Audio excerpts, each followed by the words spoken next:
que ha trabajado día a día por fortalecer los derechos humanos, por hacerlos valer. Además, esta persona también creó una organización de defensa del derecho del paciente y de la cual es director. Lo he seguido desde que empecé con la enfermedad huérfana y he visto día a día cómo él ha hecho valer estos derechos. Nuestro invitado especial el día de hoy es el doctor Francisco Javier Castellanos. Para nosotros es un honor, doctor, contar con su presencia, contar con su sabiduría y sobre todo que nos pueda escuchar, que el día de hoy conozca día a día de muchos otros pacientes con enfermedades huérfanas. A los días anteriores he visto las diferentes conferencias a las cuales ha asistido. Yo he estado en las conferencias, las he visto y sé que no solamente trabaja aquí en Colombia, sino que también trabaja a nivel Latinoamérica. ¿Cómo está, doctor? Muchas gracias, afortunadamente bien, gracias a todos y todas por la invitación, a las fundaciones que trabajan en pro de los derechos de los pacientes y las pacientes con porfiria. Entiendo que hay una organización también de nivel latinoamericano aquí en la charla hoy y qué bueno que podamos también para ellos hacer algún tipo de comparativo respecto de cómo defender mejor los derechos de los pacientes en cada uno de los países de la región. El honor es para mí. Gracias por la invitación, por estar aquí, en lo que podamos servir con mucho gusto.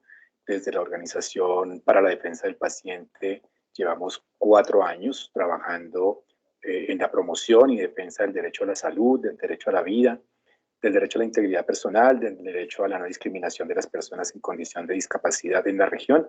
Y como bien lo dijiste, hemos trabajado en cerca de 7 países de la región, potenciando que también organizaciones de pacientes y algunas organizaciones de la sociedad civil que tienen trabajo en salud puedan tener las mejores herramientas para promover y defender los derechos de las personas.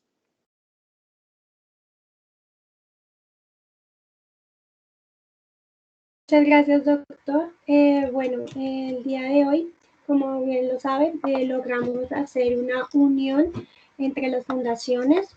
Una de las fundaciones que primero se creó, si no estoy mal, en Colombia, y por favor me corrigen si estoy equivocada, la Fundación Funcolpor, de la cual el día de hoy la señora Elena va a estar representando a la doctora Marceliana, porque el día de hoy la doctora está hospitalizada porque le dio una crisis de porfiria, ella también es paciente de porfiria.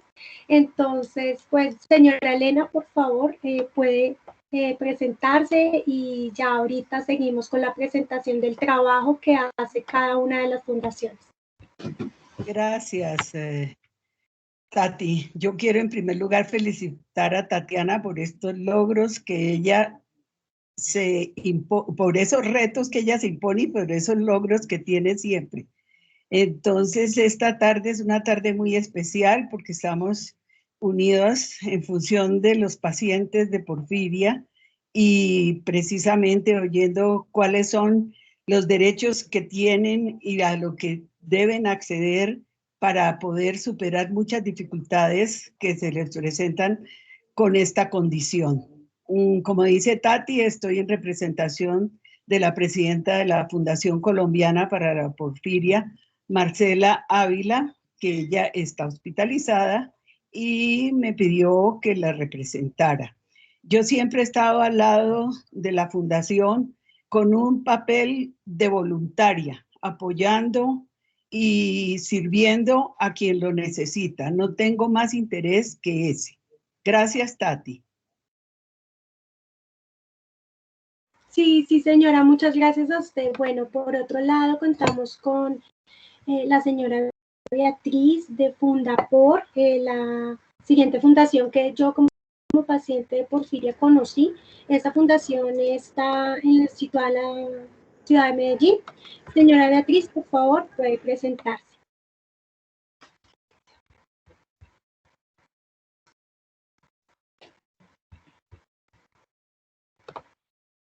Ha apagado el micrófono, Beatriz. A ver.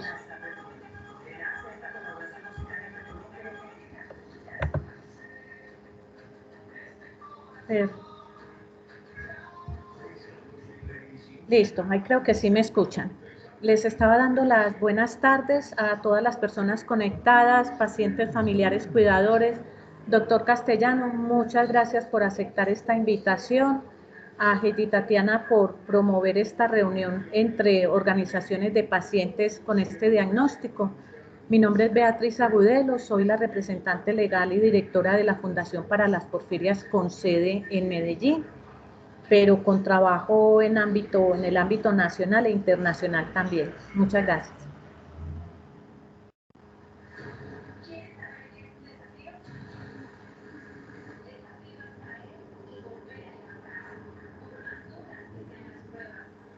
Gracias, señora Beatriz. Siguiente voy a presentar a Dianita Escobar. Bueno, yo digo Dianita con mucho cariño y con mucho respeto, con el cual me ha ayudado bastante con muchos de los pacientes que he conocido a lo largo de estos años. Dianita Escobar trabaja en la ciudad de Cali. Han creado una asociación latinoamericana para las porfirias. Dianita, por favor, ya puedes presentarte. Buenas tardes, de verdad, muchas gracias por aceptar esta invitación. Yo soy Diana Escobar, la vicepresidenta de la Asociación Latinoamericana para las Porfirias, como lo refiere Tatiana. Nació hace muchos años gracias al amor y a la entrega de mi mamá, que a raíz de mi diagnóstico empezó pues a buscar como a pacientes con esta misma patología mía. Soy paciente hace 12 años. Y hace un año, precisamente en octubre del año pasado, nos constituimos legalmente ya como asociación. Somos un grupo de trabajo de 6 personas, 6 mujeres, entre ellas 5 somos pacientes con porfiria. Y venimos trabajando en pro pues, de ayudar y acompañar a los pacientes, familiares y cuidadores. Muchas gracias.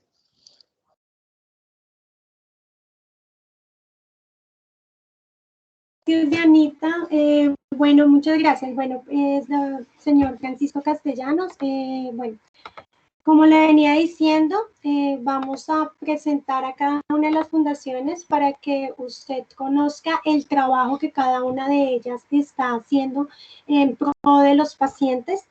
La primera fundación que vamos a presentar es, ¿me puedes colaborar, por favor, Alejandro? Gracias. La presentación de la señora Beatriz, de la Fundación Fundapor. Señora Beatriz, ya puede comentarnos cuál ha sido el trabajo que ha venido realizando desde que empezó el proceso de la Fundación en Medellín, teniendo en cuenta que es una de las ciudades donde más pacientes de porfiria se refieren. Bueno, nosotros venimos trabajando desde hace 6 años. Legalmente estamos constituidos hace 6 años.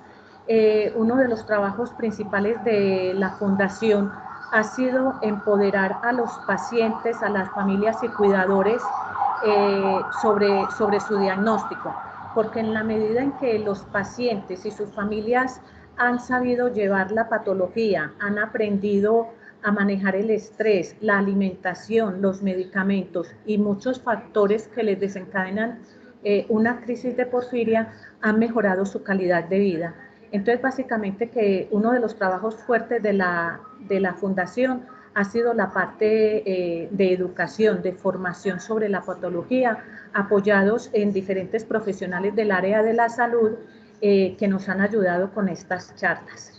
E igualmente, en la misma manera que hemos impartido de alguna manera formación hacia los pacientes, también lo hemos hecho hacia el personal del área de la salud, médicos, enfermeras, terapeutas, por el desconocimiento que hay sobre ella, y que esto muchas veces ha llevado a que haya un mal tratamiento o algo, precisamente por el desconocimiento de la patología.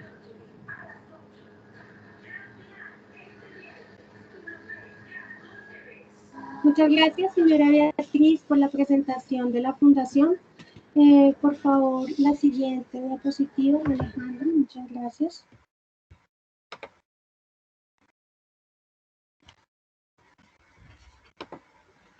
Seguimos con Funcolpor, la Fundación Colombiana para las Porfirias en la ciudad de Bogotá. Bueno, yo voy a contar una pequeñita historia. Elena, perdón. Aló. ¿Se está oyendo? Sí, sí, señora, permítame un momento que no sé qué pasó con la diapositiva. Bueno, si quiere puede continuar mientras que mi Alejandro me puede colaborar. Sí, señora Elena, por favor, continúe. Bueno, gracias, Tatis.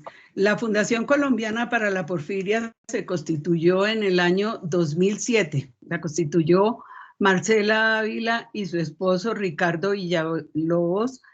Ella, como paciente y como médica, tuvo la idea de crear esta fundación, en primer lugar, para dar a conocer la enfermedad, porque si en este tiempo hay desconocimiento sobre ella, en el año 2007 pues era totalmente desconocida, podemos decir, y sobre todo porque también la dificultad para conseguir el medicamento era evidente, y gracias a eso se hizo la fundación y se empezó a trabajar para conseguir en ese tiempo el medicamento, el Panimatin, y después de esto ya se ha seguido con una labor permanente con miras a conseguir el medicamento.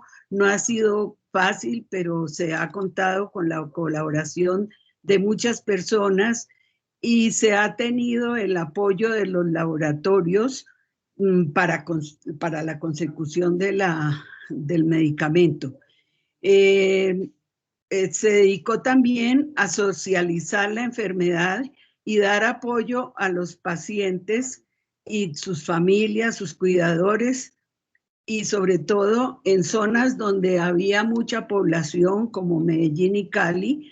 Ahora ya en estas zonas de Antioquia y del Valle están las otras fundaciones, pero la fundación nuestra sigue colaborando en todo momento con todos los pacientes que recurran a nosotros, y por siempre tendrá las puertas abiertas para apoyar a todos los que nos necesiten, independientemente del lugar y la situación en la que estén. Particularmente, Marcela, como médica, da un apoyo muy especial a las fundaciones, y contamos con algunas personas que con asesoría jurídica y con asesoría psicológica nos apoyan. Gracias.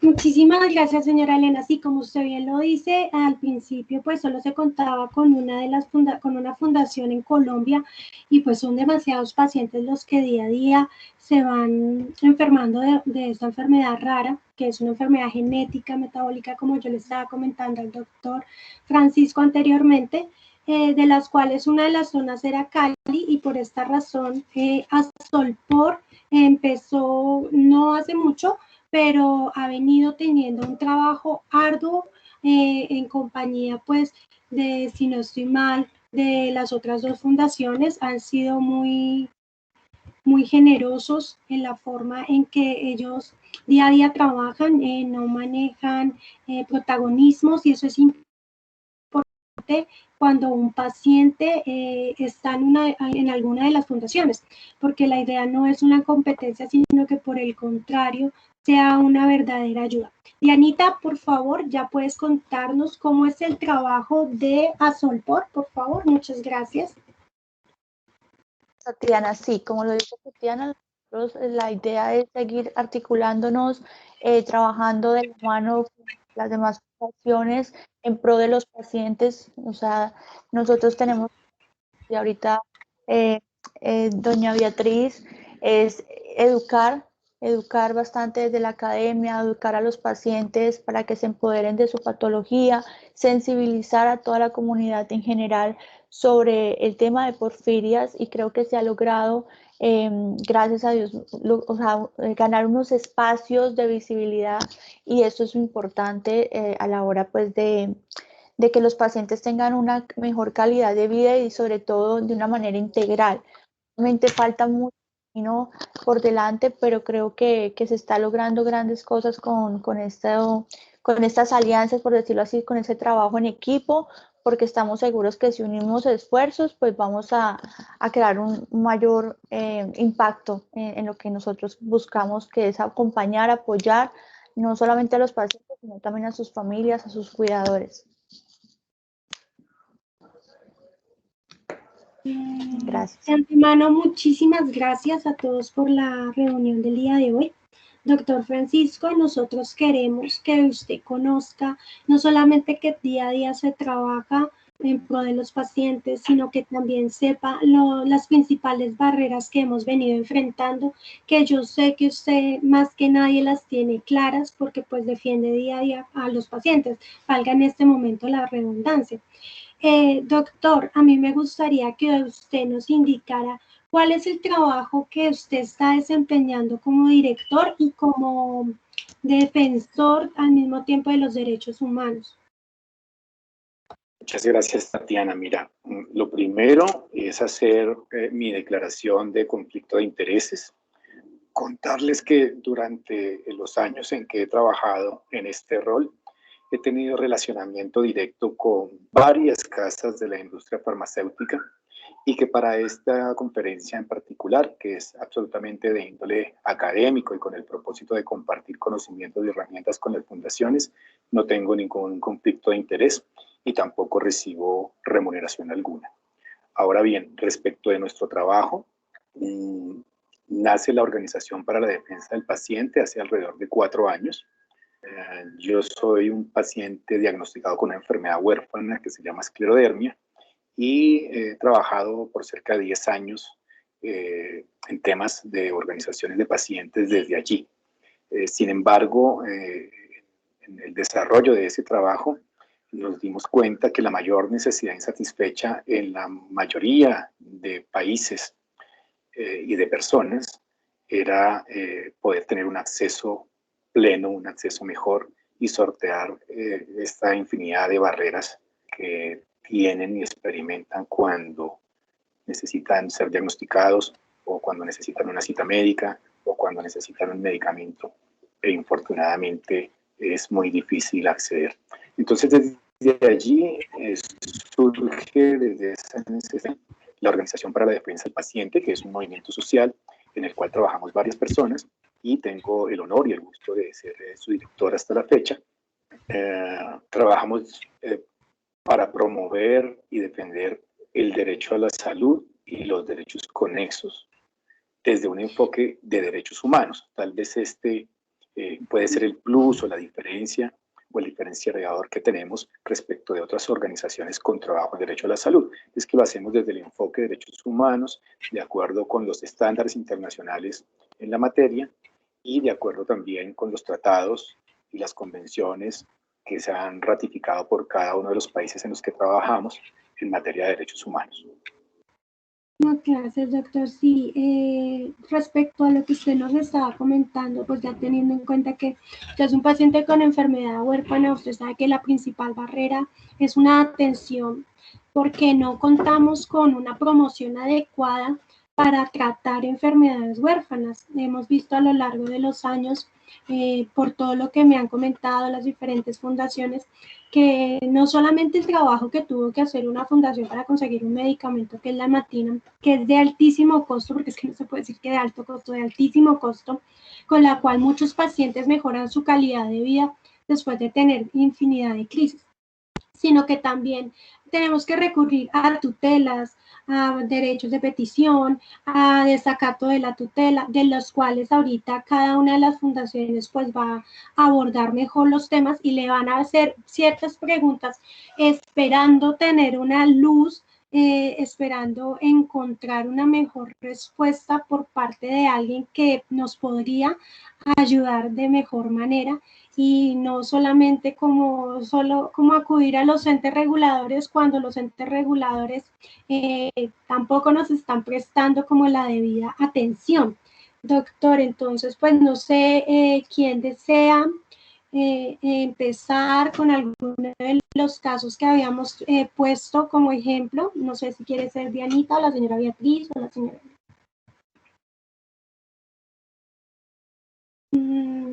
Bueno, entonces, si quieren, empecemos con la señora Elena.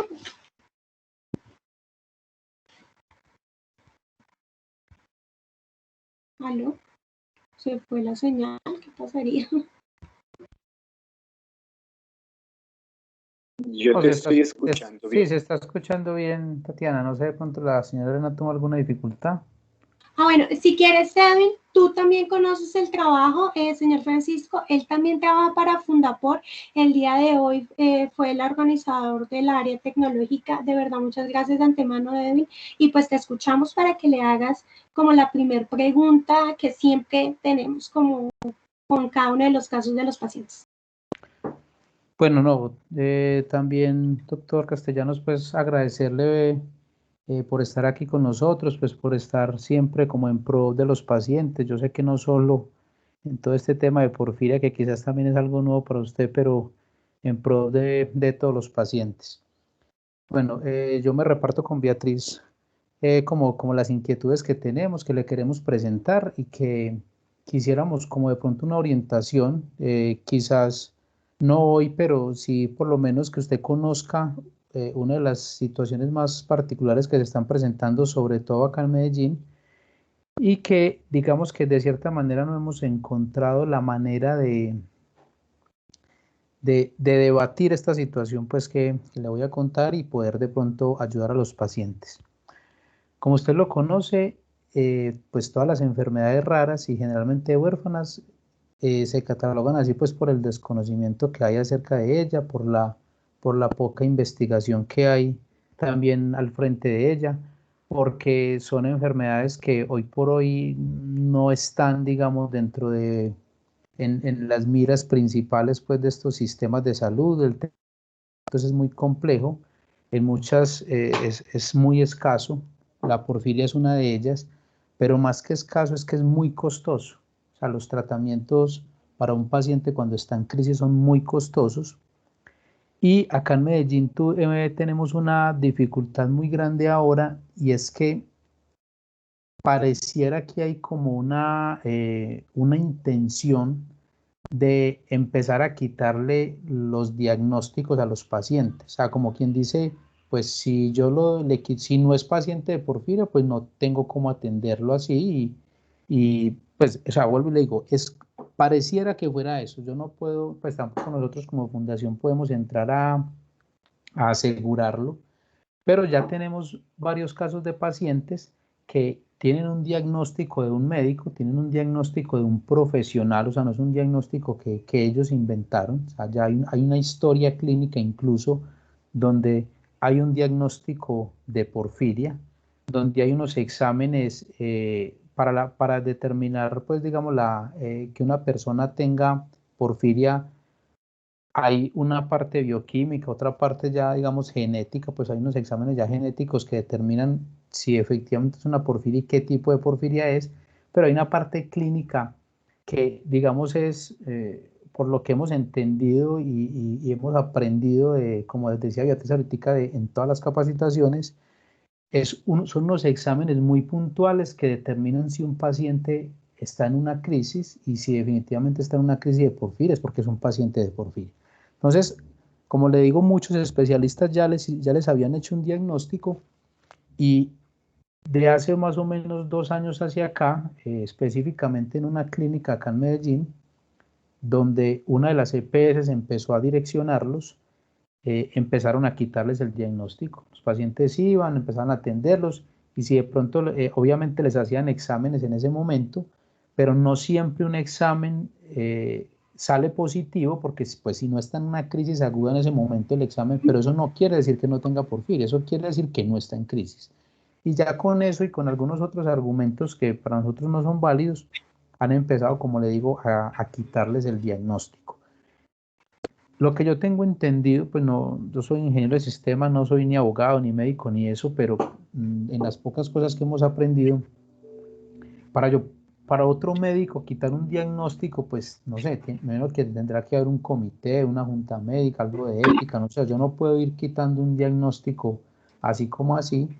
Eh, Pensaría yo incluso que estoy hasta desmintiendo la opinión de pronto inicial de unos especialistas anteriores, más pacientes que como le digo, ya venían siendo tratados bajo esta patología desde hace mucho tiempo ya les habían puesto los medicamentos, los pacientes han venido respondiendo muy bien a estos tratamientos de porfiria y como le digo, últimamente lo que han hecho es quitarles el diagnóstico y dejarlos en el limbo, como decimos nosotros, porque está bien que por lo menos le digan, hombre, vos no, después de unos exámenes que te hicieron, vos no tenés porfiria, pero todo esto que estás sintiendo es por esta otra patología. O sea, tenés esta otra condición, pero no solo les quitan el diagnóstico, sino que está la hora que muchos de ellos ni siquiera entonces saben qué es lo que tienen, y la verdad es que algunos de ellos ya vienen en un deterioro muy alto.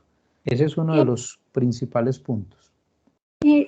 Anexando a lo que dice el señor doctor Francisco, es que también les quitan no solamente el diagnóstico, sino que los empiezan a tratar como trastornos psiquiátricos. Entonces, hay una cosa muy distinta entre tener porfiria con sintomatología psicológica y psiquiátrica a tener solamente un trastorno psiquiátrico. Doctor, le cedo la palabra.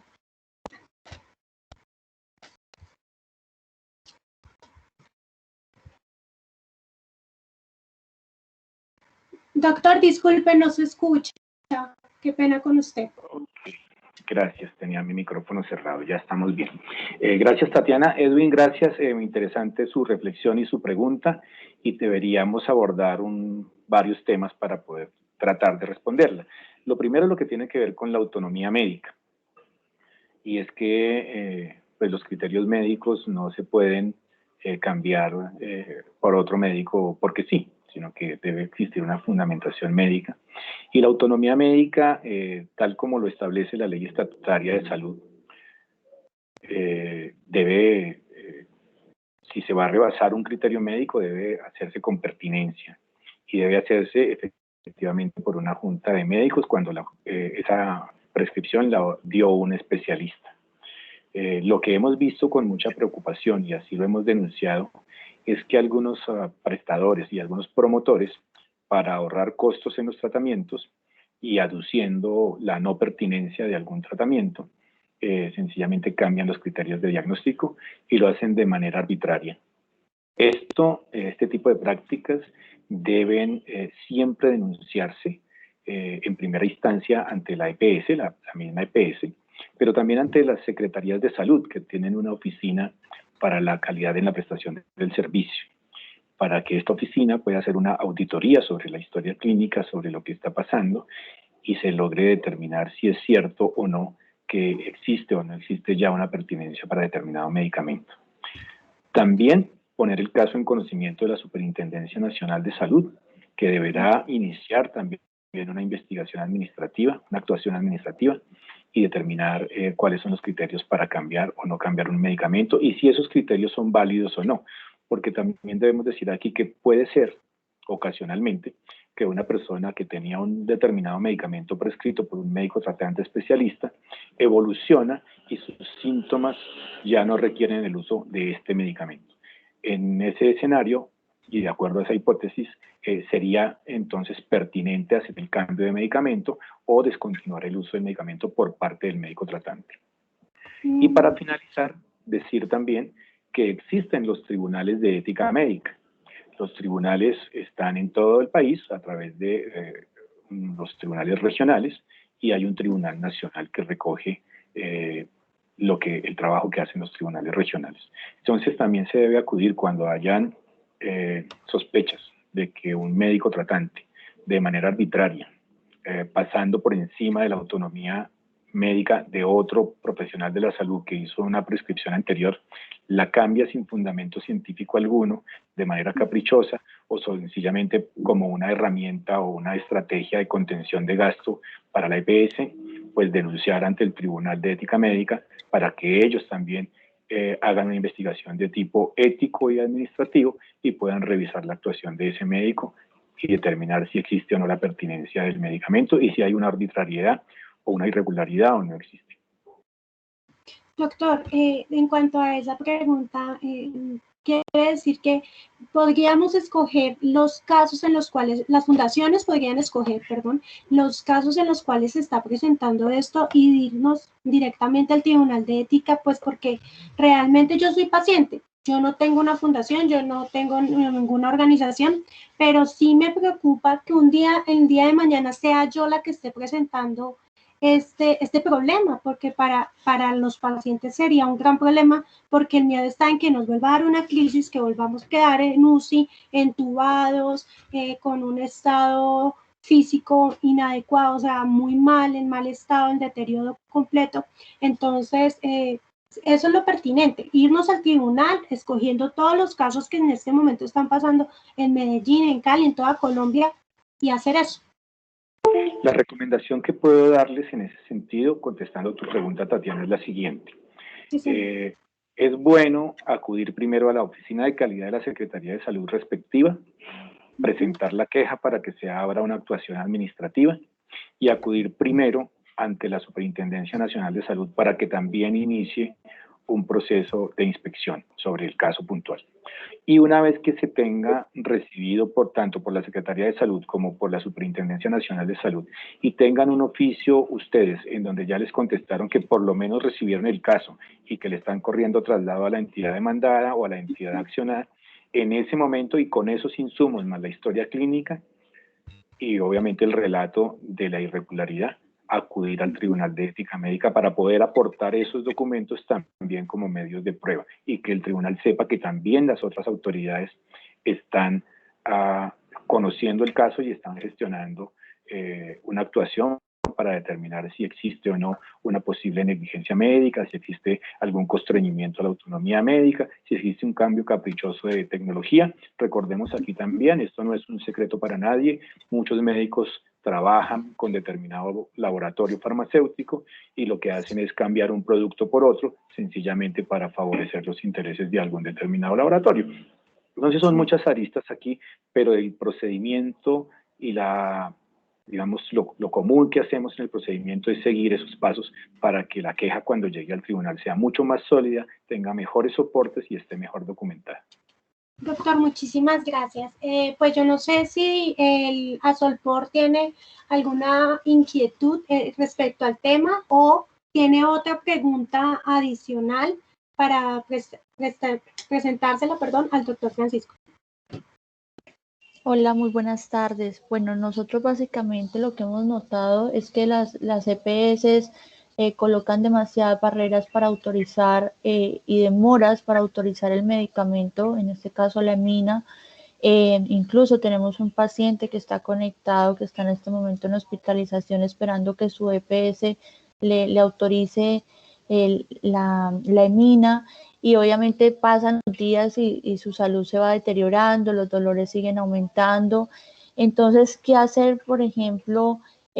Porque a veces uno dice, bueno, me quedo esperando a que me autoricen, mientras pongo a voltear al paciente que está obviamente en unas condiciones de salud bastante pues delicada. ¿Qué se puede ir haciendo para agilizar este proceso? Y nos hemos dado también en cuenta de que incluso hay muchas barreras en hacer autorizar órdenes por las plataformas de algunas EPS no funcionan, entonces tienen que ir de manera presencial. La semana pasada una de las pacientes con una enfermedad huérfana, pues que es porfiria y aparte otras patologías, tuvo que hacer fila desde las 2 de la mañana en una EPS aquí en Cali y le estaban vendiendo turnos de 10.000 a 30.000 pesos para poder como acceder a un turno para poder hacer autorizar sus órdenes. Entonces, todas estas situaciones, ella ya puso la queja en la Supersalud, pero pues no pasa realmente mayor cosa y se siguen venciendo esas órdenes. Entonces, siento que hay muchas barreras en esa parte con los pacientes. Es cierto. Diana, ¿Qué asiste, doctor? Bueno, cuando hablamos de enfermedades huérfanas, todos debemos ser conscientes que son unas enfermedades muy complejas, que son enfermedades que son crónicas, que son debilitantes, pero sobre todo que son altamente discapacitantes y potencialmente mortales. Sí. Desde esa perspectiva y desde esa definición, que no la doy yo, sino la da justamente la Ley de Enfermedades Huérfanas en el país, debemos hacer énfasis a la hora de exigir la realización del derecho a la salud de estas personas, que se cumpla con por lo menos la ley estatutaria en salud y, si de ser necesario, acudir también a algunas directrices que han sido emanadas de la propia Superintendencia Nacional de Salud a través de la circular 011 del año 2016, en la cual la Superintendencia Nacional de Salud da unos criterios de abordaje integral de las enfermedades huérfanas a las entidades que están encargadas de la prestación del servicio, y esas orientaciones que se les dan, esas directrices que se les dan a estas entidades desde la superintendencia, tienen que ver con el acceso oportuno no solamente a los tratamientos, sino también a las formas de diagnósticas y, por supuesto, pues a las citas médicas. Se habla allí del abordaje integral de las enfermedades huérfanas, y es bueno tener este insumo, esta circular 011, como una herramienta importante a la hora de exigir los derechos. Cuando vemos que las barreras son persistentes, que son múltiples barreras, que en la gran mayoría de casos denotamos que son casi que unas maniobras prediseñadas para dilatar en el tiempo la prestación de los servicios, y que son las maniobras prediseñadas para la EPS contener el gasto, es que promovemos una acción de tutela solicitando también dentro de ella una medida provisional urgente para que en las próximas 48 horas el juez notifique a la EPS, notifique incluso a los prestadores, a la red de prestación, a las clínicas u hospitales, y en 48 horas se puede hacer una revisión del caso, y de ser muy urgente, va a haber un riesgo vital o un riesgo funcional, de deterioro funcional para un paciente, pues que el juez entonces emita una medida de protección urgente y se logre tener acceso no solamente a un tratamiento determinado, a un medicamento, a una tecnología, sino que también se tenga acceso a una atención oportuna, y sobre todo allí hacemos nosotros en esa tutela dos cosas importantes. Primero es hacer énfasis en que existe la circular 011 y que debe ser acatada por todas las prestadoras para que los pacientes de enfermedades huérfanas en el país tengan una atención integral basada en el principio pro persona o pro omni, como se denominó allí en la resolución, y que debe ser de obligatorio cumplimiento para todas. Y segundo, y esto es muy importante para que lo conozcan quienes trabajan en las fundaciones, es que cuando presentamos la tutela, nosotros siempre solicitamos, voy a devolverme un poquito porque esto también ayuda a complementar la respuesta a la pregunta de un cambio de medicamento o del desmonte de los medicamentos, como mejor lo dijo nuestro compañero Edwin.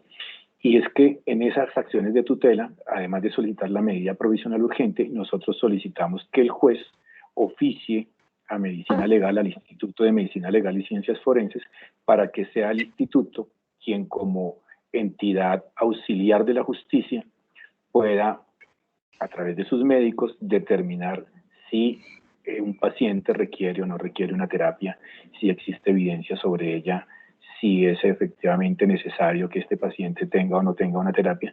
Y esa solicitud de que Medicina Legal revise digamos, la parte clínica dentro del trámite de una acción de tutela nos ha dado muy buenos resultados en cerca del 90% de las tutelas que hemos presentado. Entonces es una herramienta muy eficaz, pero además le permite a un juez, recordemos aquí que los jueces no son médicos y no tienen conocimiento mucho menos de enfermedades complejas como las huérfanas, pero le permite al juez tener un criterio auxiliar de una persona calificada del Instituto de Medicina Legal, que no solamente está para hacer levantamientos de cadáveres o para hacer necropsias, sino que también puede emitir a los jueces de la República, a los fiscales de la Nación, conceptos técnicos respecto de materias en salud como esta de las enfermedades huérfanas. Doctor, muchas gracias. Dianita, ¿a ti te ha quedado clara la respuesta del doctor? Sí, lo que sigo, por ejemplo, con mi duda es, bueno, y las barreras en cuanto a esa virtualidad para hacer los trámites de autorizaciones, ¿cómo se hace ahí? Porque obviamente se pone la queja, se llama, pero los teléfonos no contestan, entonces las personas se tienen que movilizar hasta el lugar para hacer, como les digo, esta autorización, haciendo unas largas filas, exponiéndose también porque hay multitud de gente. Entonces, aparte de colocar la queja a la Supersalud, ¿qué más se puede hacer para que esto pues sea de una manera mucho más ágil? Obviamente sabemos que el tema de la virtualidad ha traído pues muchos desafíos, pero pues lo que pasa es que el perjudicado ahí es el paciente al fin y al cabo, y se le vencen luego esas órdenes y tiene que volver a voltear a pedir cita, entonces los ponen a voltear definitivamente. Y un mecanismo eficaz que podrían implementar las organizaciones de pacientes, ustedes, es tener un canal de comunicación directo con la EPS, con la Dirección de Atención al Usuario, reunirse con ellos, promover que tengan un canal de interacción y comunicación que sea orientado a resolver barreras de acceso, justamente para que los pacientes no tengan que ir a hacer las filas o a exponerse, o como en el caso que comentabas, que tengan que incluso pagar para que les den un turno. Así lo hemos hecho nosotros, así lo hacen varias organizaciones de pacientes, cada una de las EPS, incluso muchas de las clínicas u hospitales, tienen unos referentes que se encargan de tramitar estos casos cuando van dirigidos o mejor direccionados desde las organizaciones que tienen trabajo en derecho a la salud. De manera alterna, nosotros hemos promovido el uso de las redes sociales para que sean herramientas de presión, para generar un poco de sensación mediática, si se quiere llamar así, pero le apuntamos es al riesgo reputacional de las organizaciones. A ninguna organización de este nivel le gusta ni le conviene que tenga en sus indicadores de riesgo reputacional cifras en rojo. Entonces lo que hacemos es que desde allí también lo generamos, y de hecho todas las EPS que tienen redes sociales tienen un referente, y a través del el referente o el community manager hacen la recopilación de los casos y también los tramitan desde estos canales. Pero lo ideal sería que cada organización de pacientes pueda generar un canal de comunicación directo con la Dirección de Atención al Usuario de cada EPS o de cada clínica u hospital, y así resolver los casos de una manera mucho más versátil y sobre todo mucho más oportuna. Doctor, disculpe, pues no sé si sea tan fácil que, por ejemplo, la fundación vaya a tocarle la puerta a la EPS y que lo atiendan de manera adecuada, como usted nos indica, porque la verdad ellos se esconden, por decirlo de alguna manera, y no prestan su cara, no ayudan. Realmente no es que se vea la ayuda, porque yo una vez tuve el contacto con la EPS, con una de las EPS, no voy a decir nombres, pero no fue tan fácil, o sea, fue dele y dele llamada y dele llamada hasta que creo que los aburrí, hasta que logré que atendieran a la persona, pero realmente no es tan fácil. No sé cómo hacer, o sea, el doctor sabe cómo hago yo para decirle a la EPS, venga, EPS, por favor, usted en el área de servicio al usuario nos puede atender pues como algo importante, como urgente, no sé cómo hacerlo. Tatiana, mira, y para todos y todas, las funciones de las EPS no son un favor. Ellos tienen unas obligaciones legales que cumplir. Adicionalmente, el control social en salud es un derecho de las organizaciones y de la sociedad civil. Ellos tienen que sí o sí cumplir con un programa que además apunte a su responsabilidad social y permitir el control social. Desde esa perspectiva, desde esas premisas, lo que les puedo sugerir que haga cada asociación es un derecho de petición muy bien documentado, muy bien soportado, dirigido a la representante legal o el representante legal de cada EPS en su ciudad, diciéndoles y solicitándoles que se abra un canal de comunicación directo entre la EPS, la Dirección de Atención al Usuario, y la organización que hace control social en salud, basados también en ese ejercicio de control social en el caso de algunas organizaciones y de veeduría cuando están legalmente constituidas organizaciones como veedurías y tienen resolución de veeduría. Incluso las veedurías pueden solicitar balances a las EPS, balances financieros. Incluso pueden solicitarles cómo se invierten los recursos. Esto no lo pueden hacer otras organizaciones como las de pacientes porque no son veedurías, pero las EPS, las clínicas, los hospitales y todo aquel prestador de salud sí tiene la obligación legal y la funcional de abrir estos espacios de comunicación. Además, ellos, por la experiencia que tienen, saben que es mejor tener estas mesas de trabajo porque si se resuelven las barreras de una manera un poco más concertada, más ágil, ellos también van a mejorar en indicadores como, por ejemplo, la presentación de las tutelas en contra de estas entidades. Si tú logras hacer que a un paciente le entreguen y le atiendan como es debido, pues tú no vas a tener que llegar a judicializar a la EPS. Ellos saben eso y seguramente desde allí van a permitir tener un diálogo y lo importante también es afianzar esas posibilidades, que esa mesa se abra y en el trabajo que se desarrolle, que se haga la exigencia de la realización del derecho a la salud de manera cordial, de una manera concertada, generando sinergias entre la EPS y generando sinergias entre la organización de pacientes. Desde allí también apuntamos a la construcción y tomo como ejemplo lo que ustedes están haciendo hoy, que logran unirse las organizaciones con un fin común, sin protagonismos, que es difícil en este medio que se dé, porque pues por la experiencia que tengo he visto que sucede todo lo contrario, pero más o menos esa práctica es la que debería implementarse con las EPS al abrir este tipo de mesas de trabajo y de canales de comunicación. Ahora bien, si una vez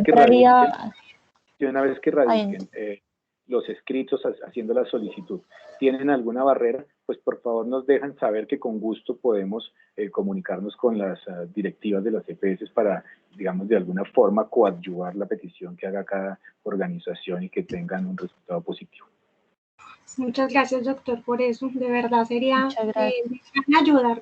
Dianita, ¿tienes alguna duda? Pues yo sí tengo una, no. pero... Pues, creo que no, doña Beatriz alzó la mano. Yo creo que también va mucho de la mano con las asociaciones de usuarios, ¿no? De cada EPS, como hacer esas alianzas con ellos que también tienen como mayor de pronto, no sé, como mayor contacto ahí dentro de la EPS para agilizar procesos. Doña Beatriz, tiene la manita alzada.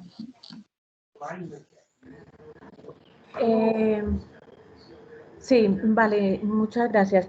Doctor, dos preguntitas me surgen aquí rápidamente. Una, muchas veces a los pacientes que les han retirado el diagnóstico por algún motivo y quedan sin tratamiento o algo, cuando se ha colocado la queja ante la Supersalud, me imagino que el trámite es que Supersalud habla con la EPS y la respuesta que normalmente hemos encontrado es que Supersalud nos dice que la EPS dice que sí le están dando tratamiento al paciente. Desde luego no para la patología que tiene o que le quitaron, sí para cualquier otra cosa. Entonces el paciente vuelve y queda en el limbo como palabra que utilizamos mucho nosotros. Esa sería una cosa. La Supersalud, las respuestas que da es basado en lo que la EPS dice y de alguna manera nos desarman al paciente, a las fundaciones, porque no tenemos ninguna forma de demostrar algo más. Y lo otro que le quería preguntar es que, si bien es cierto que hay EPS que tienen programas para sus pacientes diabéticos, hipertensos, bueno, en el caso de porfirias, en Medellín existe una clínica de porfirias donde la EPS que lo maneja casi, entre comillas, que obliga a los pacientes que sean atendidos allí, aunque sabemos que la ley los ampara y les dice que pueden escoger libremente su IPS para ser atendidos, igualmente que su médico.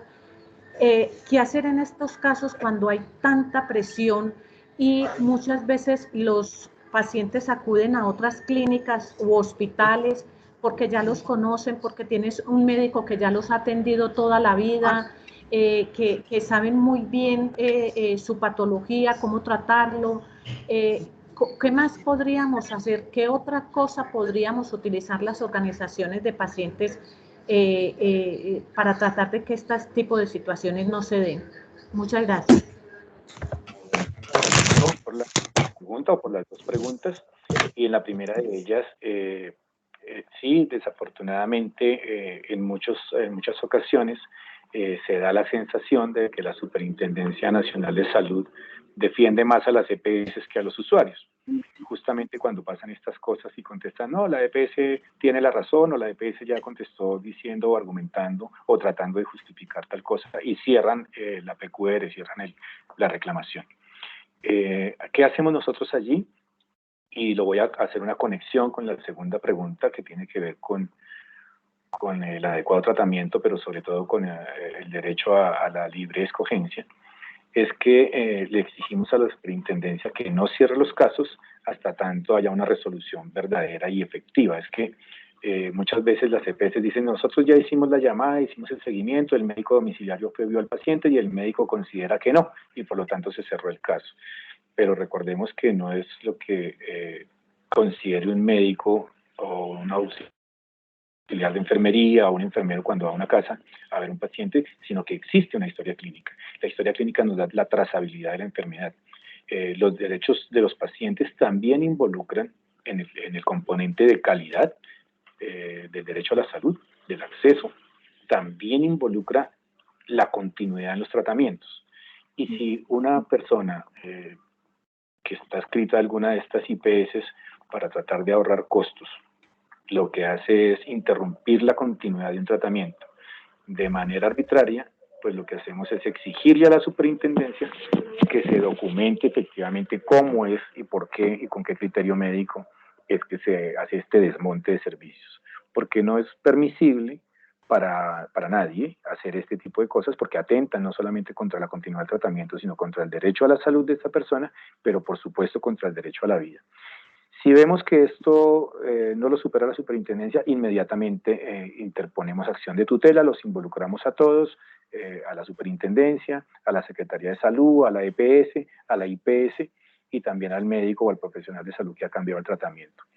Es importante es que se documenten, que lean muy bien la ley estatutaria, que conozcan que el derecho a la salud pues no solamente es ese derecho a que me traten cuando estoy enfermo, sino es un derecho universal, es un derecho amplio que se traduce en un estado de bienestar físico, emocional y mental de las personas, y que desde esa perspectiva es que debe abordarse también su exigibilidad. Para terminar, si ustedes consideran que en algunos casos podemos revisar lo que hagan o lo que intenten hacer antes de erradicarlo para tratar de coadyuvar la petición o ayudarles a cambiar un poco la redacción o a que por lo menos las organizaciones diseñen unos formatos preestablecidos, unas proformas, pues también con gusto podemos hacerlo. Muchas gracias, doctor. Muchísimas gracias. De verdad que eso va a ser un gran aporte para todos los pacientes, porque créame que no son 10 pacientes nomás a los que les quitaron el diagnóstico, son bastantes. E independientemente que es una enfermedad rara y que ataca a uno de cada 10.000, eso no quita que son bastantes los pacientes en Colombia con porfiria que les han quitado el diagnóstico y que en este momento están tratados como fibromialgias, como procesos psiquiátricos, como le comenté anteriormente. Yo tengo una duda conforme a las tutelas, porque yo estuve viendo un artículo, o varios más bien artículos de La Voz Jurídica, en la cual usted es columnista y ha escrito varios, y me quedó sonando una cosa, y era el proyecto de la ley 010, que usted estaba indicando que el de esa cita textualmente, pues lo que yo leí, deja sin efectos jurídicos las sentencias de tutela en salud, convierte las contribuciones para fiscales, que son dineros públicos con destinación específica en dineros privados a través de la figura de prima por aseguramiento.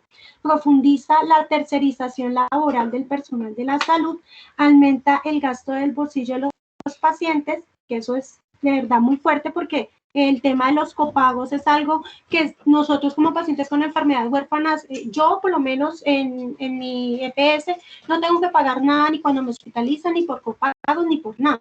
Pero hay pacientes que yo he visto que no tienen este beneficio y son pacientes con enfermedades huérfanas. Y dice, entre otros aspectos indeseables en efecto del sistema de salud. Conforme a esto, yo tengo una duda, porque aparte de que esta ley está dejando en cero las tutelas que ya hemos presentado, ¿qué pasa con las nuevas tutelas? Y dos, un paciente que tiene Hay solo 3 personas, doctor, como yo le escribí en el archivo que le envié, que tienen porfiria de Gunther, que es la porfiria más delicada de todas las porfirias, de las 8 clases de porfirias. Este chico tiene 6 años y necesita unas cremas que le han ordenado, pero pues parece ser que toca poner una tutela para que se las den, porque no ha hecho todo lo posible la mamá para que se las brinden, inclusive entró en crisis. Él en este momento está en casa bajo los cuidados especiales, que es que no le dé la luz de ninguna clase, ni siquiera la de un bombero. Teniendo en cuenta eso, ¿qué pasa con él?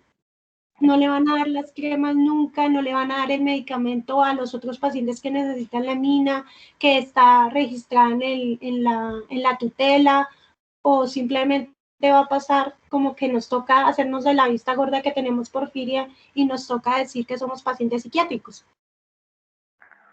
Bueno, mira, esa casuística es bastante interesante, bastante compleja también. Voy a tratar de abordarla de la siguiente manera. Lo primero es que en muchas ocasiones se niegan medicamentos o insumos aduciendo que se trata de elementos de uso cosmético. Pero pues claramente para un paciente en las condiciones en que refiere el caso, sabemos todos que aquí no es un tema cosmético, sino que es un tema absolutamente funcional, un tema de salud, y la orden médica, si prescribió el medicamento, pues debe prevalecer porque la autonomía médica debe prevalecer. Infortunadamente, para muchos pacientes, la tutela se ha convertido casi que en un prerequisito para acceder a los servicios. Casi que es necesario hacer uso de ella. Ahora bien, en lo que tiene que ver con el segundo componente es que no podemos permitir desde las organizaciones que hagan proyectos de ley como el 010 del 2020, que es un proyecto promovido por el Senado de la República, por el senador Alberto Castilla, del Partido Cambio Radical, con un aval del gobierno, con un aval del Ministerio de Salud. Aquí para nadie es un secreto también que el señor ministro de Salud es adscrito al Partido Cambio Radical, pero además que tenga una injerencia directa a la presidencia de la República cuando emite un mensaje de urgencia para el trámite del proyecto. Nosotros con otros colectivos sociales, con las federaciones médicas, con los colegios médicos y de enfermería del país, con muchas organizaciones que no son de pacientes, pero que tienen trabajo por el derecho a la salud, sobre todo en los territorios, en la Colombia olvidada, logramos reunirnos más de 140 organizaciones y hacer oposición a ese proyecto. El año pasado logramos que se cerrara, por lo menos por la legislatura anterior, el proyecto, que se cerrara la legislatura sin que se tramitara el proyecto, y queríamos que se archivara de manera definitiva. Sin embargo, el gobierno nacional y el Congreso de la República, el Senado, a través del senador ponente, han hecho algunos ajustes al proyecto, pero van a seguir intentando presentarlo ahora durante este mes de marzo a que curse nuevamente trámite en esta legislatura, y pues ya estamos nuevamente las organizaciones y los colectivos sociales enfilando también nuestro trabajo para seguir haciendo oposición.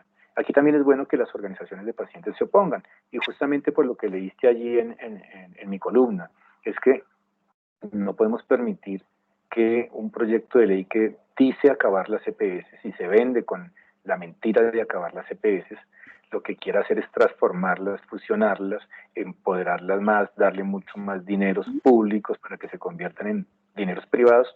Lo que querían hacer en ese proyecto es más o menos como cuando uno compra un seguro para el carro, un seguro SOAT, que tú pagas un determinado valor por una prima de seguro y con eso te cubren hasta un determinado monto a la hora de la prestación de los servicios y atender un siniestro. Primero, la atención en salud no debe abordarse como un siniestro, porque la atención en salud es un derecho humano, es un derecho fundamental en Colombia, ¿no? Recordemos que también ahora es un derecho fundamental a través de la Ley Estatutaria de Salud. Entonces no podemos permitir que se aborde el derecho a la salud meramente como una unidad de negocio. No, en Estados Unidos funciona así, pero recordemos que obviamente las condiciones económicas, sociales, culturales en Estados Unidos son muy diferentes a las del país, y es el famoso modelo de aseguramiento Kaiser. Ese modelo sencillamente le permite una mejor atención a las personas que tienen más dinero, y a las personas que no tienen esas oportunidades económicas no les permite la misma calidad y el nivel de atención. En un país pobre como lo sigue siendo Colombia, no se puede permitir que se implemente un modelo como estos cuando la mayoría de la población se encuentra por debajo de un ingreso siquiera que les permita sostener sus condiciones básicas y satisfacerlas. Los determinantes sociales siguen siendo importantes también a la hora del aseguramiento, y las personas en muchos territorios del país no tienen acceso a agua potable, no tienen saneamiento básico, no tienen alcantarillado, no tienen acueducto y no respiran aire puro, como bueno, también en muchas ciudades grandes, pero no se le puede exigir a las personas que viven en estas condiciones y que no tienen una capacidad económica suficiente que paguen primas de seguro, que además se van a convertir en dineros privados para estas empresas a través de esa figura de la prima de aseguramiento. El dinero del sistema de salud es un dinero público que es de destinación específica para atender pues, la salud y organizar el modelo de salud y dar acceso a la población, y no se puede pretender y no podemos permitir como colombianos y colombianas que este tipo de proyectos de ley pasen en el Congreso. Gracias, doctor. La señora Elena tiene levantada la mano, señora Elena. Sí, Tatiana, gracias. Mi pregunta es la siguiente. ¿Qué hacer con el tema de la discapacidad? Hay casos en los que los pacientes, específicamente conozco dos pacientes, uno al cual se refería también Tati hace un ratico, que no están reducidos a una silla de ruedas, que tienen movimiento propio, que tienen ciertas condiciones para vivir en una vida normal, pero que la enfermedad les impide llevar esa vida normal que debieran, porque no pueden recibir la luz del sol, porque no pueden estar expuestos a ciertas condiciones de la naturaleza. Entonces son niños que deberían ser declarados en discapacidad, pero se las han negado porque no están reducidos físicamente a una cama o a una silla de ruedas. ¿Qué hacer con ese tema? Disculpe, antes de que el doctor conteste, respecto a ese tema también, doctor, no solamente el niño no tiene una discapacidad física, pero sí una discapacidad en cuanto a lo que sea una vida normal. Él, por otro lado, lograron que la mamá, después de un largo año de trabajo, lograron que un colegio lo aceptara, pero supuestamente aceptara, porque toda la responsabilidad académica cae sobre el peso de la mamá. ¿Qué quiere decir? Que el niño no tiene derecho a la educación. ¿Por qué no tiene derecho a la educación? Porque la jornada o en la mañana o en la tarde, en cualquiera de las dos jornadas va a haber luz de día y va a haber luz del sol. Entonces, ¿qué pasa, doctor? Él no puede hacer eso, él no puede tener una vida normal. El niño debe cuidarse, porque si el niño no se cuida va a empezar a tener laceraciones en su piel, unas laceraciones tan fuertes que pueden llegar a amputación en muchos de los casos. Le refiero como a Fide Mirón, que ella es la que creó la Asociación Española, es una científica, si no estoy mal, me corrigen por favor, donde ella ya tiene unas mutilaciones en los brazos, su cara tiene ciertas cicatrices muy marcadas como de quemaduras de más de tercer grado. Entonces, ¿qué hacer para que se respeten estos dos derechos de manera adecuada? O sea, el niño debería tener una docente real que lo vea, así sea por internet, pues ahorita por el tema de la virtualidad en los colegios, por el tema del COVID, listo. Pero y después, doctor, cuando ya vuelvan los niños a la jornada de clase, cuando la mamá ya no les sepa explicar, porque ya el niño entra a sexto, séptimo, octavo, noveno, hasta 11, ¿cómo va a ser este niño? Gracias. Muy bien. Existen unos casos que, por supuesto, son mucho más complejos que otros, y que no solamente tienen que ver e involucran el derecho a la salud, sino también el desarrollo a una libre personalidad, el desarrollo pleno de su educación, y por supuesto el Estado debe tener unos parámetros específicos para el abordaje de estos casos, y unas políticas públicas diseñadas para abordarlos. Es muy importante aquí señalar que las diferentes administraciones, las diferentes alcaldías tienen unos programas para abordar temas de discapacidad y deben hacerlo con enfoque diferencial. Porque como bien lo dijeron, pues hay pacientes con discapacidad que usan silla de rueda o bastones, pero otros no. Otros usan un concentrador de oxígeno, otros tienen que usar las cremas, como lo estás diciendo, porque van a prevenir que hayan esas ulceraciones, escaras, y que se pueda pues, presentar amputaciones, por ejemplo, que es algo gravísimo. Lo que hemos hecho cuando recibimos casos como estos es también articular con los programas específicos de discapacidad de las diferentes administraciones, sean alcaldías o gobernaciones, y hacer la exigencia de que se dé la realización de los derechos sociales de estos niños o de estas personas con enfoque diferencial y de acuerdo a los programas diferenciales. Entonces, por ejemplo, en Bogotá, en Cali, en Medellín, en Barranquilla, en las principales ciudades, es más fácil que puedan acceder a programas diferenciales. En muchas ocasiones los niños no pueden salir de casa por su discapacidad, sea física o cognitiva o motora, y lo que hacen es que las secretarías de educación o las secretarías de salud envían personal calificado en discapacidad para que presten los servicios sociales que están a cargo, pues, por supuesto, del Estado.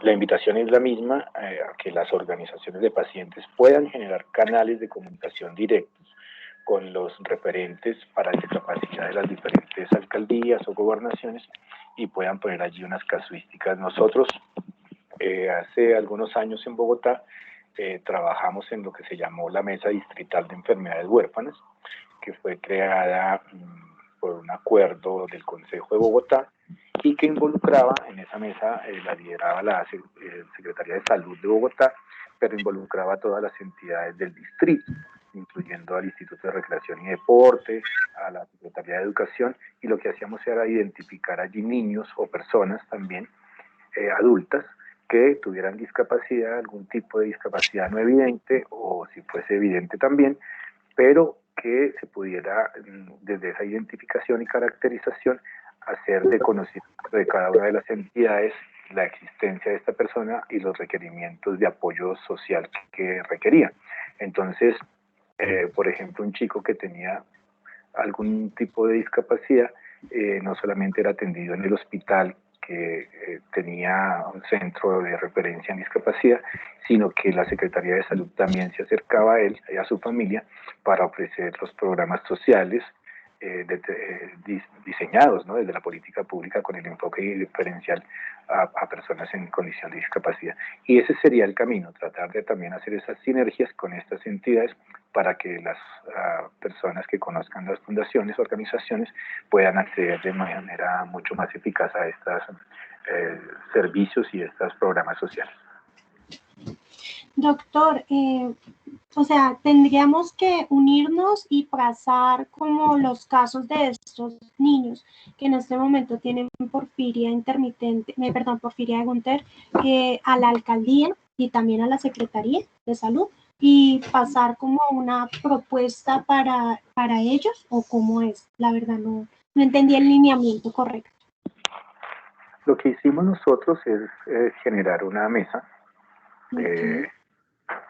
Las alcaldías tienen un programa de discapacidad, todas en el país lo tienen, y pues por supuesto por ser temas de salud, quienes lideran el programa son las secretarías de salud.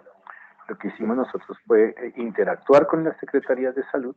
Yo puse el caso de Bogotá como ejemplo, pero lo hemos hecho con otras secretarías de salud en las ciudades más grandes o principales. Y desde allí también invitábamos a esas mesas de trabajo a las otras secretarías o a las instituciones que promueven y desarrollan e implementan esos programas de apoyo y de ayuda social. Por ejemplo, en Bogotá está, pues obviamente la Secretaría de Educación para los temas de escolarización, pero también otros institutos como el de deportes. También es importante la recreación para los niños desde su enfoque diferencial. Entonces también involucrábamos al Instituto Distrital de Recreación y Deportes. Involucramos al Instituto Colombiano de Bienestar Familiar. En muchos casos hay violencias intrafamiliares que también deben ser revisadas y deben ser puestas en conocimiento de las autoridades. Pero involucramos también a la Secretaría de Integración Social. Desde allí se diseñan e implementan casi todos los programas de ayuda social, y lo que hacíamos era una sinergia para no duplicar esfuerzos entre las mismas entidades distritales, para que un caso lo conozcan todos y por supuesto para que nosotros tuviéramos información de primera mano de la evolución y cómo el Estado garantiza a las personas al menos los apoyos mínimos sociales que existen para ellos. Muchas gracias, doctor. En las redes, en el live, hay una persona que se llama Marce Vargas. Quiere preguntar, ¿qué hacer cuando la EPS ya no quiere dar más incapacidades? Lo contextualizo un poco, doctor. Lo que pasa es que la enfermedad sí es altamente incapacitante, porque los dolores son dolores demasiado fuertes. No sé, es que es más fuerte que un parto, es más fuerte que romperse un hueso. Es tan fuerte que no hay un medicamento que logre quitarlo en ningún momento. Entonces, depende pues también de cada paciente, de pues, la forma en que enfrente la enfermedad, el dolor y todo lo que venga con ella.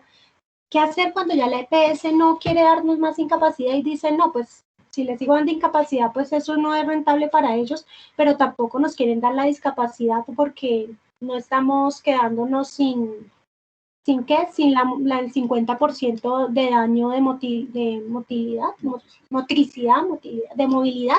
Entonces, pues no sé. Bueno, bien, mira, lo primero es decir que las EPS pues no son quienes prescriben las incapacidades, sino que lo hacen los médicos tratantes.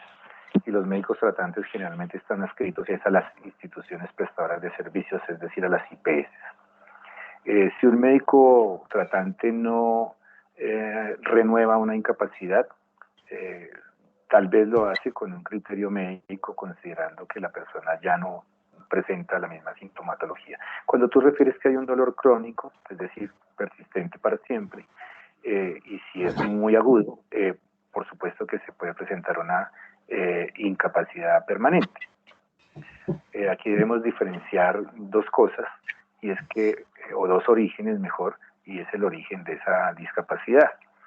Si la discapacidad es un origen común, como en la mayoría de estos casos, en enfermedades genéticas, pues tiene otros lineamientos de abordaje, tanto por parte de los médicos como por parte de todo el personal de salud y administrativo. Si la enfermedad es de origen laboral, entonces esa discapacidad de origen laboral tendrá otro abordaje y será a través de las administradoras de riesgos laborales, pero tal vez no es lo que sucede en el caso de las porfirias, que son enfermedades pues que se tienen desde niños, son genéticas, son enfermedades que quedan casi desde el nacimiento. Lo que hemos hecho también para poder apoyar a estas personas cuando no se les da incapacidad de manera permanente es acudir, de acuerdo a los derechos que tienen los pacientes, acudir a un segundo criterio médico y solicitar un segundo criterio médico. Insisto, cuando presentamos acciones de tutela, por ejemplo, para esto hemos presentado acciones de tutela, lo que hacemos en ellas es solicitar que el juez vincule al Instituto de Medicina Legal para que sean los médicos adscritos a este instituto, especialistas también, quienes determinen si esa decisión de ese médico tratante de no continuar expidiendo incapacidades es válida o no es válida. Tenemos que hacer uso de este mecanismo porque el Instituto de Medicina Legal es el criterio médico-científico auxiliar de la rama judicial y por lo tanto con base en ese criterio médico-científico es que los jueces van a determinar las decisiones contenidas en los fallos de tutela. Es la recomendación que podemos dar y si existen algunos casos puntuales en los que persistan las barreras, podríamos también a través de nuestro equipo intentar revisarlos. Muchas gracias, doctor. Y la señora Beatriz desea hablar, tiene también una inquietud que quisiera presentar. Señora Beatriz. Gracias, Tatiana. No, yo le quería dar las gracias al doctor Castellanos por la respuesta que que me dio anteriormente a las dos preguntas que planteé, y le quería preguntar si podríamos recoger los documentos de los pacientes que tenemos en este momento como en stand-by, como pendientes de sin diagnóstico, y podríamos ya hablar privadamente con usted para que nos revise los documentos, miráramos lo que usted dijo ahora de la redacción y todo esto, nos pudiera abrir un poquito el camino y mirar qué podemos hacer por estos pacientes. Beatriz, por supuesto que sí. Tatiana, tú tienes mi número de WhatsApp, puedes con toda libertad compartirlo con las demás fundaciones, y a través del WhatsApp pues coordinamos cómo podemos hacer alguna sinergia y cómo podemos trabajar de manera conjunta. Ay, de verdad, listo, señor, le agradezco mucho.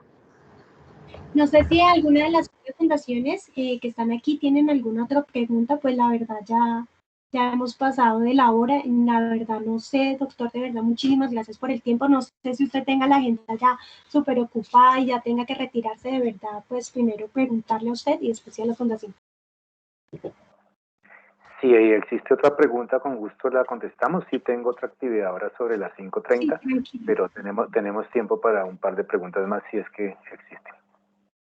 Gracias, doctor. Usted nos avisa hasta qué momento nos puede colaborar. De verdad que esta reunión ha sacado de muchísimas dudas a las fundaciones. Sabemos que no le podemos dar un caso puntual por cada paciente, sino que estamos tratando de tomar generalidades que se presenta, pues para que usted nos pueda orientar. Pero de verdad, muchísimas gracias. Claro que yo voy a compartir su número. Obviamente primero teníamos que tener su permiso para poderlo compartir. Igual yo sé que usted lo tiene habilitado en su Twitter, en su página de Facebook, pero igual pues primero preferiría que usted nos hubiera dado el aval. No sé si la señora Elena, si Diana, si Edwin, si alguna persona en el chat tiene alguna pregunta ya en el vivo. Bueno, mientras piensan si tienen alguna otra duda, yo sí tengo otra duda, doctor, permítame, ya le digo cuál es, que yo la tengo acá. La tengo aquí.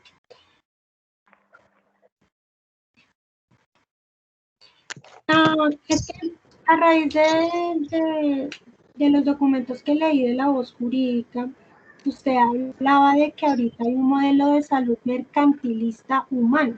O sea, prácticamente somos, aparte de ser un número más en las EPS, nos toman como mercado, y realmente el proceso de demora en cuanto estamos en la clínica me ha pasado a mí, puedo decirlo por voz propia, y sé que le pasa a muchos pacientes que están en urgencias. Entonces, el proceso ahí se queda porque ni la IPS arranca, ni la EPS arranca, y nos dejan ahí en urgencias esperando, aguantándonos el dolor, y es terrible el dolor que tenemos.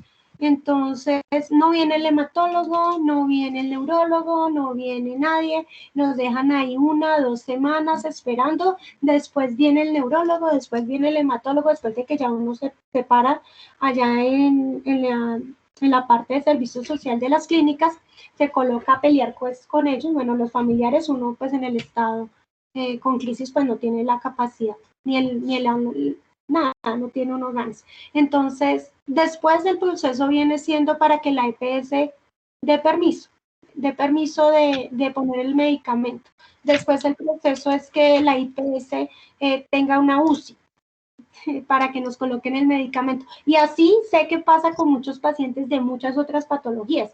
¿Qué hacer para que cuando haya un diferencial en que cuando vamos allá a la EPS, a la IPS, donde vamos de urgencias, nos atiendan un tris más rápido? Nosotros no estamos diciendo que seamos los únicos pacientes. Nosotros lo tenemos súper claro, y créame, doctor, que muchos de nosotros tenemos una paciencia con todo porque sabemos que los trámites administrativos son muy largos, pero ¿qué hacemos para agilizar un poquito el proceso y ayudar, sobre todo cuando estamos en crisis?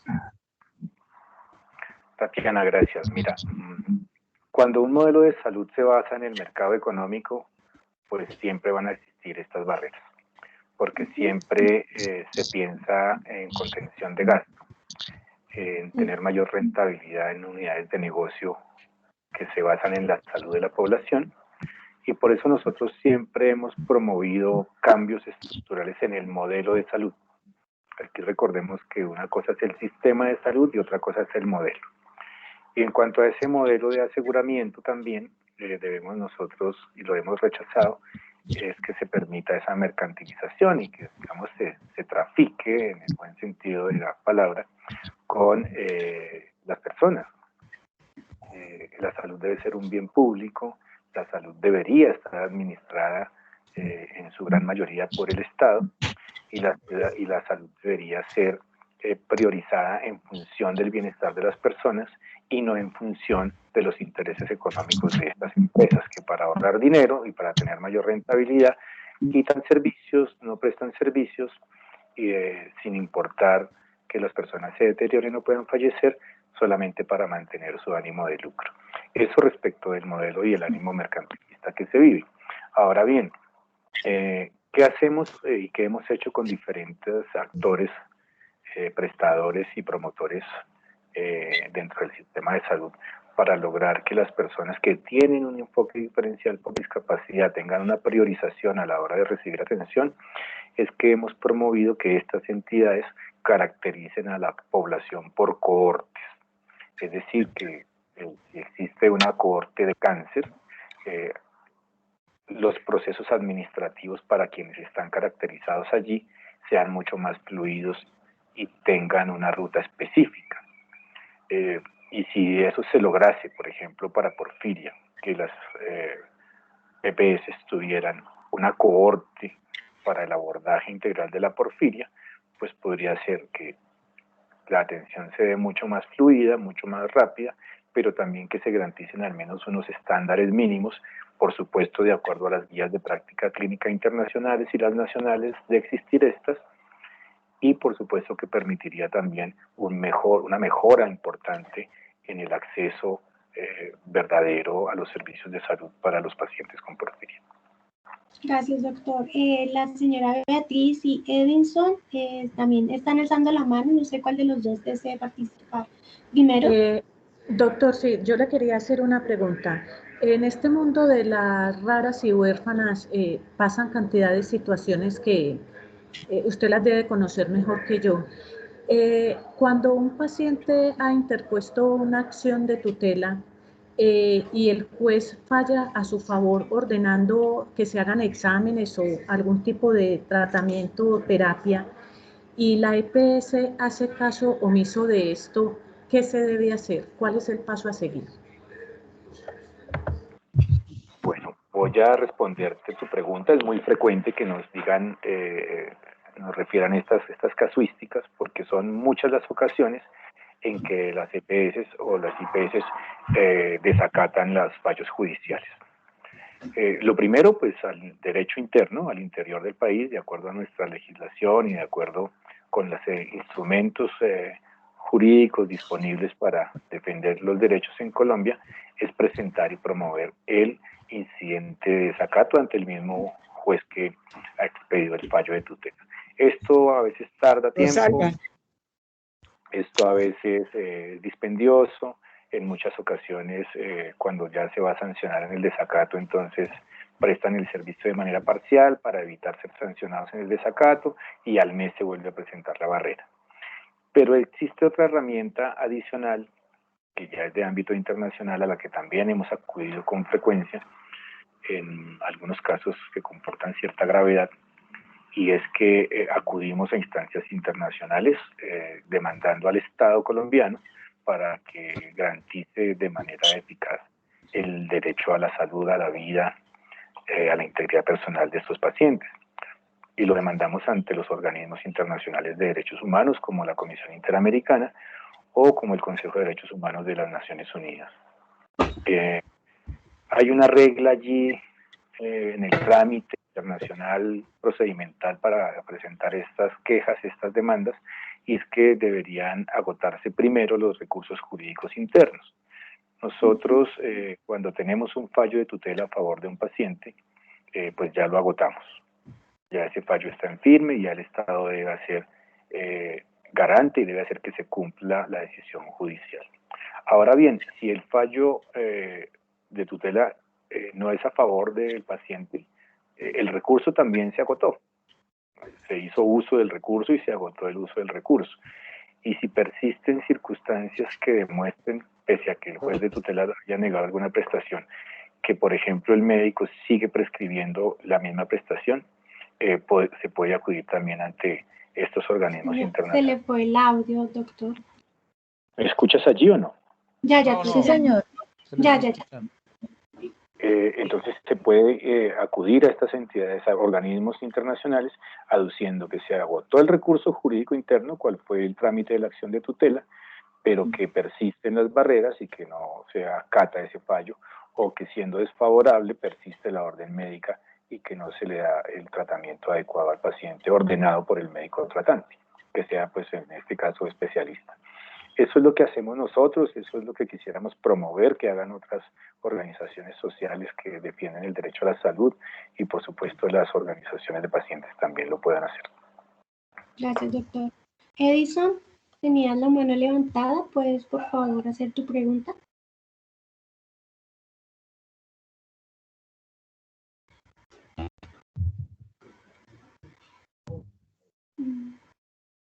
Don Edison, ¿nos escucha?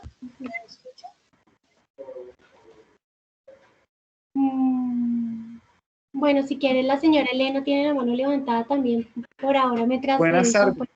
Hola, Edison, sigue, adelante. Ya estoy con ustedes, que como estoy hospitalizado en este momento estoy con la doctora. Ya vuelvo con ustedes. Un segundo. Bueno, tranquilo, no se preocupe. Señora Elena, si quiere puede ir haciendo su pregunta. Ok, Tatiana.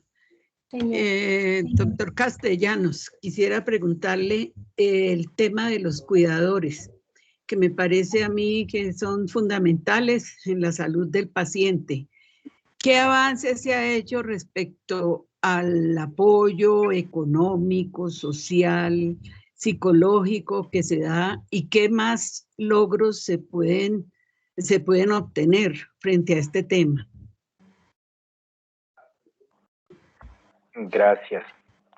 Bueno, la temática sobre cuidadores y cuidadoras o personas cuidadoras en el país ha tenido dos aristas, ¿no? La primera es los cuidadores cuando son el núcleo familiar de un paciente. En muchos casos tienen que dejar de trabajar por estar pues, de lleno en el cuidado del paciente, y se ha promovido por algunos congresistas también que estas personas puedan tener apoyo del Estado, dado que tienen que destinar todo su tiempo a cuidar a su familiar.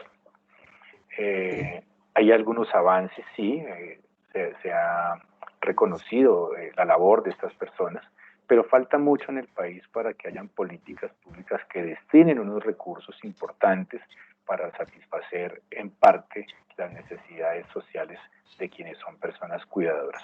Y la otra arista tiene que ver cuando los cuidadores son personas que son proveídas por las EPS o por las IPS para prestar el rol de cuidado en el domicilio de pacientes con discapacidad, cuando por alguna razón su familia no puede cuidarlo o cuando es personal de salud y ya no es un cuidador, sino es su asistente en salud, cuando los pacientes requieren procedimientos especializados en salud, como por ejemplo el uso de sondas y otros. Allí pues también hay unos avances, también se ha logrado hacer que hayan menos barreras a la hora de que las EPS autoricen este tipo de servicios, que si bien es cierto no son medicamentos y no son insumos, sí hacen parte de los servicios complementarios en salud y son también derechos y hacen parte del derecho fundamental a la salud de los pacientes cuando padecen algún tipo de condición crítica como la que referí. Gracias, doctor. No sé si Edwin ya puede dar su pregunta, si no sé si la señora Beatriz o alguien más tiene alguna duda más que desea compartir. Creo que la señora Elena estaba pendiente por hablar. Sí, señora. ¿La señora Elena ya habló? Sí. Bueno, esperemos Sí. a ver. Doctor, yo tengo una pregunta. Yo estuve leyendo, pues yo soy como curiosa y había una cosa que se llamaba SOX, características del sistema obligatorio de garantía de la calidad en la salud. O sea, no simplemente tenemos que exigir que nos den salud, sino que también debemos exigir calidad en esa salud, cosa que no pasa porque ni siquiera nos dan la salud y tampoco nos van a dar la calidad de la salud. O sea, deberían dárnosla. En la cual indica que debemos tener accesibilidad, oportunidad, seguridad, pertinencia y, como usted le indicaba, una continuidad y sobre todo una calidez por parte de los profesionales. Hemos evidenciado que muchos profesionales parece que no les gustará atender a los pacientes con porfiria, uno porque la enfermedad es compleja, dos porque nos ponemos algo irascibles, no vamos a decir que no, pero pues es también por la espera, por el dolor, por muchos factores. ¿Qué pasa cuando no se cumple ninguna de esas? Ni tenemos la accesibilidad, ni la oportunidad, ni la seguridad, ni la pertinencia. ¿Sobre qué podemos atenernos? ¿Sobre a quién podemos evidenciar todos estos problemas? Tatiana, gracias. Mira, tal como lo has leído, esos son los componentes de la calidad en la prestación del servicio de salud. Y tenemos derechos no solo a uno, sino a todos. Yo siempre hago énfasis en esa componente de oportunidad y continuidad, porque de nada le sirve a un paciente que le presten el servicio 6 meses después cuando se ha deteriorado, sino que debe ser con oportunidad. Pero de nada le sirve tampoco que le presten el servicio de manera oportuna si no va a tener continuidad, por ejemplo, en la entrega de medicamentos, porque no va a lograr entonces tener una rehabilitación adecuada o por lo menos una sostenibilidad adecuada de su estado funcional. ¿Qué hacemos? Ya lo referí en alguna respuesta anterior, es que todas las EPS, todas las IPS y sobre todo las IPS tienen una oficina de calidad de la prestación del servicio. Allí radicamos las quejas cuando tienen que ver con esos componentes de la calidad en la prestación. Pero también les referí en la respuesta anterior que las secretarías de salud, todas, tienen una oficina para el control de la calidad en la prestación de los servicios. Entonces, si uno va, por ejemplo, a una unidad de diálisis y los equipos para la diálisis renal no cumplen con todos los requisitos de habilitación, se está impactando la calidad. Allí ponemos la queja y esa oficina debe abrir la investigación en torno a la calidad.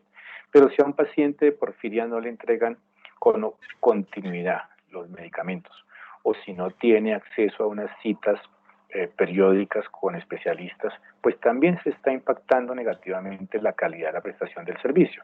Y son estas oficinas de la Secretaría de Salud, las de calidad, las que deben hacer la vigilancia e inspección allí. Por eso es importante que tengan en cuenta que no solamente la Superintendencia Nacional de Salud hace vigilancia y control, también las Secretarías de Salud respecto de ese componente de la calidad en la prestación de los servicios. Y es bueno que siempre se direccionen las quejas hacia la Secretaría de Salud y también hacia la Superintendencia. Muchísimas gracias, doctor, por su tiempo, por el tiempo de más que nos ha tomado el día de hoy, que pues nos ha brindado con toda la calidad. Yo sabía que podíamos contar con usted, que nos iba a brindar unas respuestas adecuadas, que nos iba a dar una orientación y sobre todo que desde su organización podíamos salir de muchos aprietos que en este momento estamos pasando por pues, los pacientes.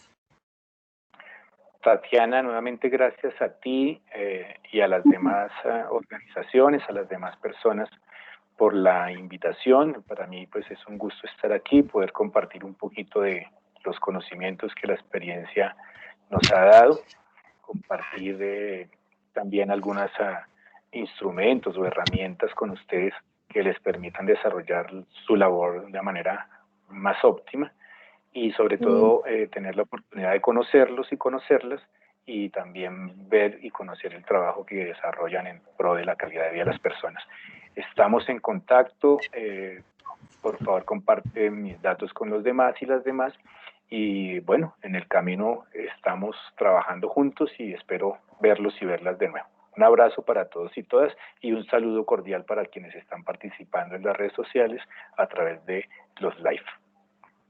No sé si quieren prender las cámaras para que el doctor Francisco se pueda despedir de él.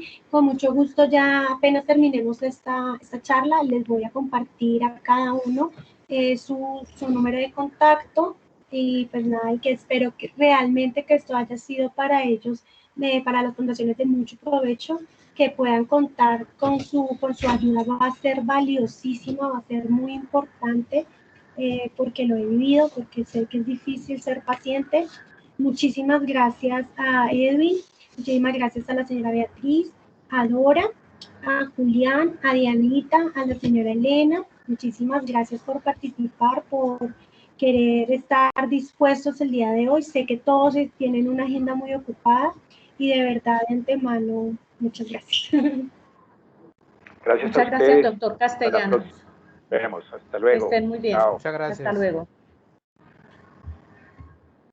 Gracias. Diana, muchas gracias. Buenas tardes a todo el grupo. Que estén muy bien y cuídense mucho.